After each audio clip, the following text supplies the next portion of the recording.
మూడో దశ సర్పంచ్ ఎన్నికలు జరిగేటువంటి గ్రామాల్లో కాంగ్రెస్ పార్టీ సానుభూతిపరులను గెలిపించండి. తప్పకుండా తెలంగాణ ప్రజాపాలన ప్రభుత్వం రేవంత్ రెడ్డి గారి నాయకత్వంలో ప్రతి గ్రామంలో అభివృద్ధి కార్యక్రమాలను చేస్తుంది.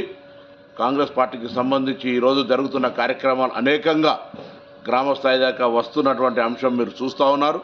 సన్న బియ్యం కావచ్చు, రేషన్ కార్డు కావచ్చు, ఇందిరమ్మ కావచ్చు, 200 యూనిట్ల కరెంటు ఫ్రీ కావచ్చు, ఉచిత బస్సు కావచ్చు, వడ్డీ లేని రుణాలు కావచ్చు, ఇంకా భవిష్యత్తులో చేపట్టే కార్యక్రమాలకు స్థానిక గ్రామ పంచాయతీ సర్పంచులు కాంగ్రెస్ వాళ్ళైతే ఇంకా అభివృద్ధి చేసే అవకాశం ఉంటుందనేటువంటి మాట మనవిస్తూ తప్పకుండా తెలంగాణ వ్యాప్తంగా మూడో దశ గ్రామ సర్పంచ్ ఎన్నికల్లో కాంగ్రెస్ పార్టీ అభ్యర్థులను గెలిపేమని కోరుతా ఉన్నారు.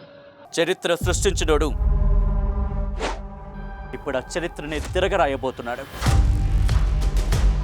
అబద్ధాల గోడల్ని బద్దలు కొట్టి నిజాలను రాగా మీ ముందుంచబోతున్నాడు. నిజమైన వార్తల కోసం వెంటనే డౌన్లోడ్ చేసుకోండి రా యాప్ని.